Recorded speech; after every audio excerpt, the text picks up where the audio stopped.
Joe Kent joins us tonight, former director of the National Counterterrorism Center. It's good to have you, and thanks for coming on. I want to start with you publicly resigned, saying there was no imminent threat from Iran. You say that Trump was manipulated and forced into this war by Israel.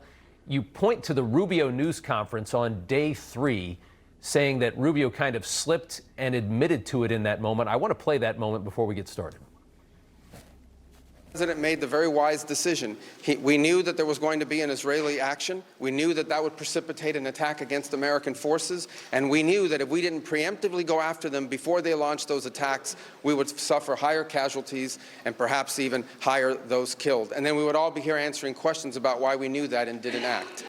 So Rubio says that Israel struck and then we had to strike to protect our interests and diminish Iran's ability to retaliate against ourselves.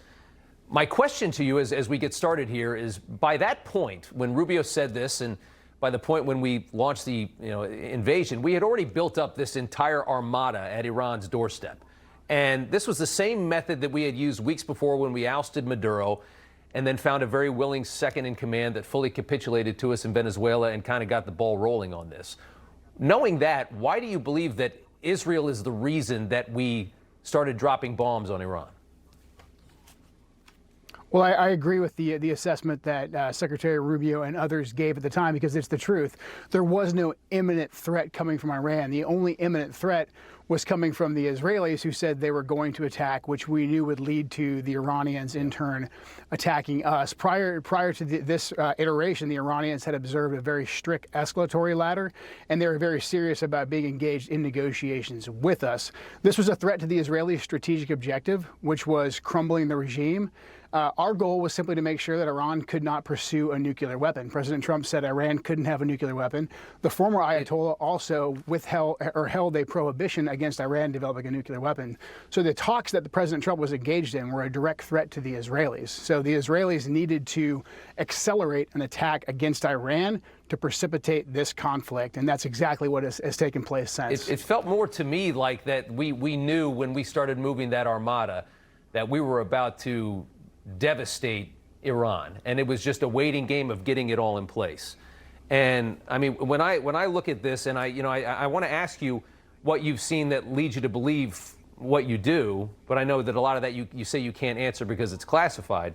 But it seems clear to me that the Trump administration has crafted a very ballsy foreign policy plan that is ending hostile regimes in the world, whether they be Venezuela, Cuba, we're after now Iran, which is a major check on places like Russia and China. All of those explanations to me make a lot of sense. And that's a policy that might annoy isolationists in this country, but at the same time, it has very little to do with Israel. So first and foremost, what we saw the Israelis do from the time President Trump came into office was move the red line. President Trump said no nuclear weapons. The former Supreme Leader agreed. That got them to the negotiating table. After that, we saw senior Israeli officials continue to lobby the administration, saying that the administration's policy was no nuclear enrichment, period. Zero enrichment for Iran, which was not what President Trump had said. That was echoed by pro-Israeli media talking heads on Fox News and people in think tanks such as the Foundation for the Defense of Democracies and others, that created this echo chamber, moving the red line away from no nuclear weapon to zero enrichment to sabotage the negotiations. Yeah. This repeatedly happened when President Trump conducted Midnight Hammer. That took away any ability for the Iranians to actually enrich. So we had no reason to go back to war with Iran. Then the Israelis came in and convinced President Trump once again that it was the ballistic missiles, it was a whole set of other demands that we had on Iran. That was the actual red line. And so as we continued to try to get the Iranians to the negotiating table, they were obviously skeptical after the 12-day war and after Midnight Hammer, but there was still a potential for negotiations there. You don't think that, I mean, this is a country, I mean, Trump has talked about Iran for a very long time. I mean, there's interviews from back in the 80s where he shows humiliation at the way Iran treats us and their actions, saying if I ever had power, I would do this and this. I mean, this is a country that's tried to kill him. I mean, there's a lot of different reasons to do what he did. I mean, they're big in the economy. BRICS is a big threat. This is a hedge against that. For me, I guess my question is, can you give us some indication of what you have seen that lets you believe something like this? Because I understand why you believe it, and I think I understand why a lot of people have hitched onto it with you. But when I look at this objectively, and I know that it seemed like it was random that all of a sudden we're going into Iran, I think that's why it threw a lot of people off. I see a lot of really good reasons, a lot of very valid reasons. I also see a country that just threw ballistic missiles, you know, as Rob O'Neill just said, 2,500 miles away, which is definitely a lot better than we thought they had. There was a lot of good reasons to take care of this problem right now that didn't have to do with Israel. Well, by that rationale, we'll basically be going to war with anyone who has a ballistic missile capability, and generally well, no, is because against our policies. Real quick, not every country has a suicidal ideology that they live by, that they're willing to even die just to destroy their enemy the way Islamists do. I mean, this is not like Russia. This is not like China. Those people preserve their own life. Iran doesn't. Again, if we look at the data on how the Iranians use the escalatory ladder, they're actually very pragmatic and realistic. The Iranians were attacking American troops under Biden because Biden was weak. The second President Trump came back in, the Iranians were able to get their proxies under control. They weren't attacking us. And this is because of the foreign policy that President Trump had in the first Trump administration, where he didn't take the bait of getting suckered into another regime change war in the Middle East that has never worked out for America, that has never been in the best interest of American policy or the American people. What President Trump did was, when the Iranians presented a threat like Qasem Soleimani, President Trump took decisive action, killed them, took them off the battlefield, and then used the strength of our economy against Iran, using max pressure sanctions. And we saw this play out just a couple months ago when the Iranian people took to the streets because of the economic conditions inside of Iran. So if we wanted to actually take down this regime, the last thing that we should have done is start killing off their leaders. That's causing a rally around the flag effect inside of Iran. And if we put boots on the ground, we're going to be plunged into a quagmire. Attacking the regime, I mean, the regime just killed 20 or 30,000 of its own people. You think attacking the regime is going to cause those people to rally around the government? It certainly is right now. We haven't seen any, there's no one out on the street rioting they're going to get killed against the regime. Well, the regime is active in a fight right now. This, if there was going to be a popular uprising, this would be the time to do it. And we're not even seeing minority communities in a meaningful way rise up against the government. It's basic human nature. You may have a problem within your own family, but if an outsider attacks you, you will rally around your family, you'll rally around your flag. This has been the long-standing assessment of what would happen in Iran. I think that's a statement that could be made about more normal countries than Iran, where they, again, murder dissenters, and they have a very, we all know the Iranian regime inside of Iran has a very low approval rating. They're very, very hated among the people. I can't imagine they're ever going to get a majority of the people in that country to rally around them. It's a murderous, I mean, my mother was born there. It's a terrible regime. I don't think that mentality, that theory works in Iran. I want to, real quick before I let you go, I want to play this from your confirmation hearing. Take a listen. We've got our work cut out for us right now with imminent threats coming from ISIS, al-Qaeda, the Iranian threat network, the cartels, the terrorist threats posed by al-Qaeda, by ISIS, by the Iranian threat network.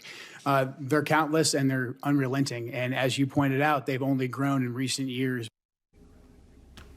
So you said there that it's an imminent threat. Iran is, I think I've listed off a number of different reasons why this is a logistical plan that the president has implemented here on Iran.